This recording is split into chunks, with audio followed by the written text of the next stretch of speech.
Hello everybody and welcome back to World of Warships Legends. My name is Spartan Elite 43 and tonight I bring you the Bismarck. That's right. Now I know you guys have already seen a match in the Bismarck yesterday with Bolvi. But this one's going to be a little bit different. This one's going to be the Meet the Bismarck special. Now, in this one I can actually talk to you guys, so I can go over some things that have happened or haven't happened or what you're thinking.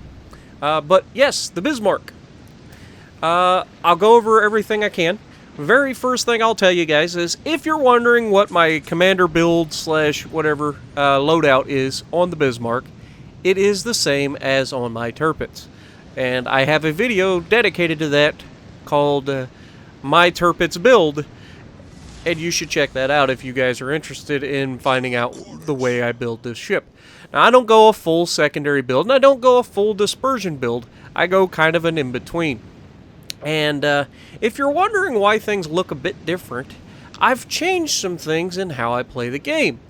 Mainly, they introduced the 4K patch to the game, and I have an Xbox One X and I record in 4K, so why not, right?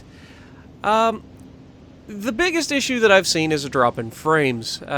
It's not noticeable all the time, but it is noticeable, like right at the beginning there as I started my turn. It got pretty jittery. I'm not exactly sure what the frame rate is because it's an Xbox and they don't really tell us that. But if I had to guess, I'd say it's probably dropping to 20 frames or less. That's why it got so jittery. Generally 30 frames you can get away with and it's not too bad. I prefer, 60 frames a second. Most people do. And any more than that's kind of unnecessary. But anyway, the Bismarck. Now, what do we know about the Bismarck? Well, the Bismarck is highly touted as this amazing ship from history. It's mostly touted for the kill on the hood. Everybody knows that, pretty much. Anybody that knows, that been around naval history at all, even some of us who are newer to naval history, like myself, you know these things because if you're around for very long, you start finding things out. And the I don't know if it was HMS, but I know it was the British battleship, the Hood, and it was sank in a fight against the Bismarck and the Tirpitz, I believe. I believe they were both together. I could be wrong. I'm not a history expert. You guys know this, and I just admitted to being a new to naval history kind of person. So bear with me there. That's not the important thing. The important thing is, what is it in World of Warships? And that's where we're going to get to. So, this thing was touted as being an immensely powerful secondary combating machine. And is it able to live up to its reputation? I would say yes and no. Oh, Spartan, what are you talking about? This is the Bismarck we're talking about. This thing is secondary. Hell, you're right. It is. But, and bear with me here, I still think that the Scharnhorst is the best battleship in the line. Even with those ridiculously, stupidly underpowered guns, I believe that the Scharnhorst is the one ship in the German line that is the better ship. It is crunchier than both the Tirpitz and the Bismarck and the Gneisenau. It has torpedoes like the Gneisenau and the Tirpitz. It has guns that are fantastic against cruisers, so you don't overpin. And unfortunately, it has trouble with battleships, but generally speaking, how do you deal with battleships in a Scharnhorst? You charge them, taking the hits on the way in, and then you torp them to oblivion. So what are my thoughts on the Bismarck?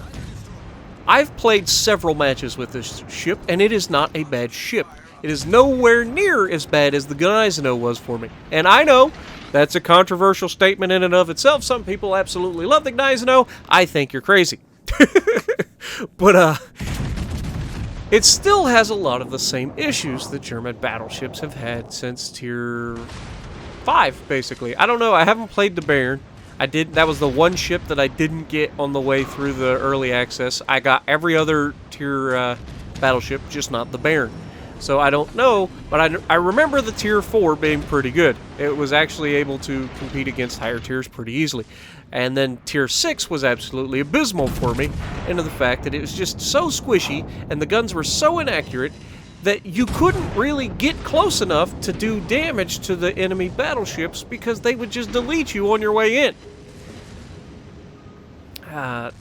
And having to solely rely on the torpedoes of a battleship is not a good thing, because what happens when you go to release your torpedoes? Well, you got to give the side of your ship.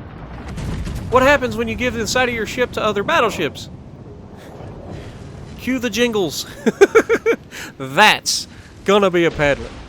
Okay, so that's my issue with the German ships. But as you can see, my secondary is fully capable of reaching out and touching people like this Mogami. But it's only got 2 sets of secondaries. It's got 105s and 150s.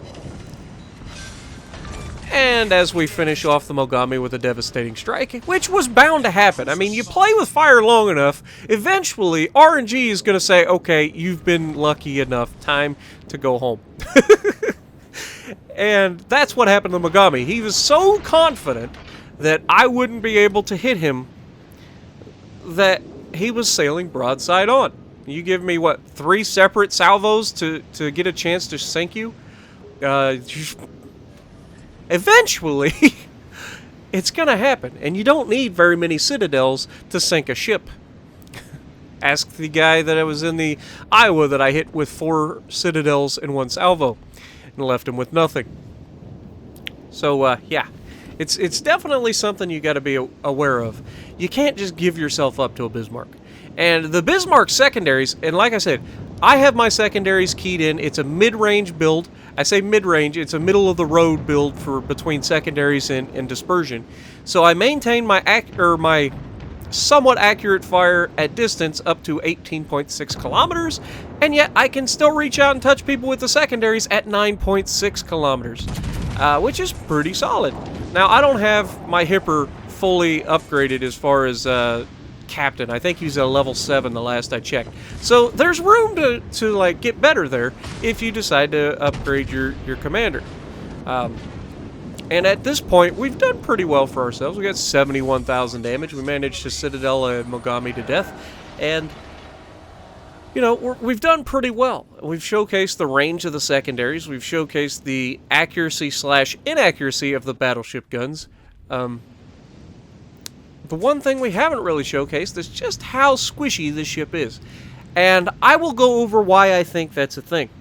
Now, maybe the Tirpitz and the Bismarck models are screwed up. I believe Wargaming has said that they are working on that at some point. Something happened with the Citadels to make them a lot easier to Citadel than they're supposed to be.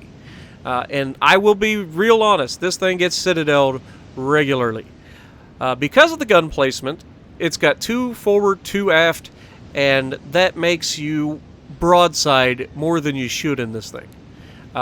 Because, again, it's very easy to Citadel the ship, and you don't even have to be full broadside to get Citadeled. And I think the reason that is because it's a wide battleship. Unlike the Iowa, which is really long and skinny, this is shorter in length, but fatter in girth. Or width. And what that means is, when ships are shooting at you, they have a better chance of going through the deck armor and down into your citadel that way. And I think that's what's happening more often than not, because I don't have to give much of an angle, and people will actually penetrate and citadel me. So I've had a lot of pretty decent games in this. I'm not really getting bad games in this. That's why I say it's not a bad ship at all. So all you guys out there already like raising your pitchforks and torches ready to come after me because I'm disrespecting the Bismarck, it's just not all it's cracked up to be. You know, there's so much hype around this ship coming to the consoles. It's, oh my god, how are they going to do? It's really not that amazing. So is it good? Yeah, I mean, it's a serviceable battleship. It's got guns that reach out and touch people. It's got secondaries that obliterate things.